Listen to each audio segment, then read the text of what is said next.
आज हम बात करेंगे मक्के की फसल से जुड़े हुए जो कुछ सवाल किसानों के द्वारा कमेंट सेक्शन के माध्यम से पूछे गए थे। उन सभी सवालों के बारे में आज के वीडियो में पूरा डिटेल से डिस्कस करेंगे। सबसे पहला सवाल ये था कि क्या मक्के की हमें हाइब्रिड वैरायटियों का ही चयन करना चाहिए या फिर जो देसी मक्का रहती है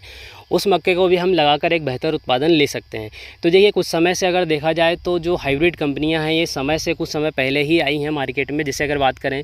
तो पायनियर की कुछ वैरायटियां हैं जो कि बहुत अच्छा उत्पादन देने वाली हैं, जैसे 3319 हो गया, 3396 हो गया। उसके बाद सिजेंटा की कुछ वैरायटियाँ आई हैं जैसे कि 6802 हो गया, 7884 हो गया। उसके बाद फिर बायर की भी कुछ वैरायटी आई हैं जैसे कि 9081 हो गया। तो ऐसी बहुत सारी वैरायटियाँ हैं जो कि हाइब्रिड मक्के की मार्केट में आई हैं जो कि किसानों को एक अच्छा और बेहतर उत्पादन देती आई हैं। अब बात आती है कि क्या हमें घर का सीड लगाना चाहिए या फिर नहीं लगाना चाहिए। तो जो हाइब्रिड मक्के की सीड की जो कंपनियां आई हैं अभी मार्केट में आई हैं, तो इससे पहले जो किसान मक्के की फसल को लगाते थे तो इसका सीड का चयन किस तरीके से करते थे उसके बारे में अगर हम बात करें तो पहले क्या होता था कि जो मक्के की फसल बारिश के समय में लगती थी तो उसमें क्या होता था कि कुछ भुट्टों का साइज़ प्रॉपर तरीके से बनता था और उसमें सीड की क्वांटिटी और क्वालिटी दोनों ही बेहतर तरीके से रहती थी। तो ऐसे जो मक्के के भुट्टे हैं इनको किसान क्या करते थे कि उनको निकाल कर और अलग ग्रेडिंग करके और रख दी जाती थी। अब उनका जो सीड है जब उन्हें नेक्स्ट ईयर फसल को लगाना रहता था तो उस समय से उनमें से सीड को निकाला जाता था और उस सीड को फिर किसानों के द्वारा अपनी फील्ड में लगाया जाता था और उससे एक बेहतर उपज के लिए किसान अपनी फसल को लगाते थे।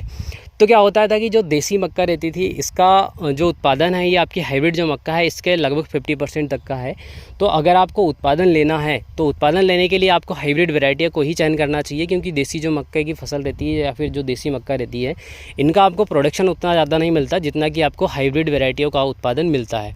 तो ज़्यादातर किसानों को हाइब्रिड जो वैरायटियाँ रहती हैं उनका ही चयन करना चाहिए। इसके अलावा अगर हम बात करें कि हमें इसके अलावा कौन कौन सी चीज़ों का चयन करना चाहिए, कौन कौन सी चीज़ों को ध्यान में रखना चाहिए, तो सबसे पहली चीज़ ये है कि जो किसान मक्के की फसल को लगा रहे हैं उनमें सीड की जो क्वांटिटी है आपको 8 kg पर एकड़ के हिसाब से लेना है। अगर आपका लाइन से लाइन की जो दूरी है अगर आपने 2 फीट तक मेंटेन करके रखी है, जैसे 24 इंच पर आपकी रो से रो का डिस्टेंस रखना चाहिए। अभी हमने जो पद्धति से हमने मक्का की वैरायटी ला कर रखी है उसमें अगर बात करें तो चीनी पद्धति से ला कर रखी है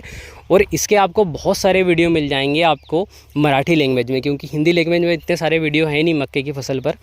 तो इसमें क्या हुआ है कि 1.5 फीट पे 2 लाइनें लेकर रखी हैं और फिर उसके बाद में आपको 2 फीट का गैप मिलता है, लगभग 26 इंच का गैप है ये।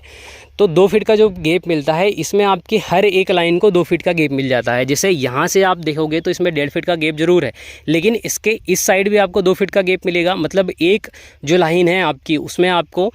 जो गैप मिलता है ये 1.5 फीट का एक साइड मिलता है और दूसरी साइड आपको 2 फीट का गैप मिलता है। तो कुछ इस तरीके से आपको गैप दिखने को मिलता है, मतलब आपकी जो हर एक लाइन है उसमें 2 फीट का गैप है। अब इस पद्धति में क्या है कि आपकी जो जैसे 100 फीट में अगर हम देखें 2 फीट पे जो लाइनें लगी रहती हैं उसमें आपकी 50 लाइनें आती हैं, लेकिन जब आप 1.5 फीट और 2 फीट पे लगाओगे 100 फीट में कुछ मक्के की वैरायटियाँ या फिर लाइनें, तो इसमें क्या होगा कि आपकी जो लाइनें हैं मतलब सीड आप क्वांटिटी आपकी ज़्यादा जाएगी, लाइनें ज़्यादा बनेंगी। जैसे 100 फीट में आपकी 50 लाइनें बन रही थी तो यहाँ पर आपकी 55 से 60 लाइनें बनेंगी, 60 प्लस लाइनें भी बन सकती हैं। तो इस तरीके से क्या है कि जितना ज़्यादा लाइनें बनेंगी जितने ज़्यादा प्लांट अप संख्या ज़्यादा रहेगी, क्योंकि हमें मेंटेन करना है सीड से सीड का डिस्टेंस। अगर सीड से सीड का डिस्टेंस आप प्रॉपर तरीके से मेंटेन करते हैं तो आपको एक बेहतर उत्पादन आपको आराम से मिल जाएगा। क्योंकि ज़्यादातर किसान क्या करते हैं कि सीड से सीड का डिस्टेंस मैनेज नहीं कर पाते, लेकिन लाइन से लाइन का जो डिस्टेंस है प्रॉपर तरीके से 26 इंच भी लेते हैं या फिर अगर बात करें तो 12 दूनी 24 इंच पे भी लेते हैं। तो आपका जो चयन करने का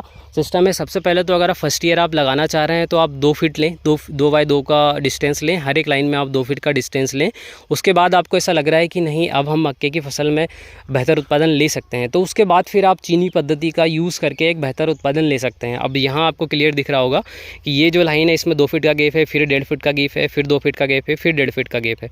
तो कुछ इस तरीके से हमने इस पद्धति से इस वैरायटी को लगा कर रखा है। उसके साथ अगर बात करें तो किसानों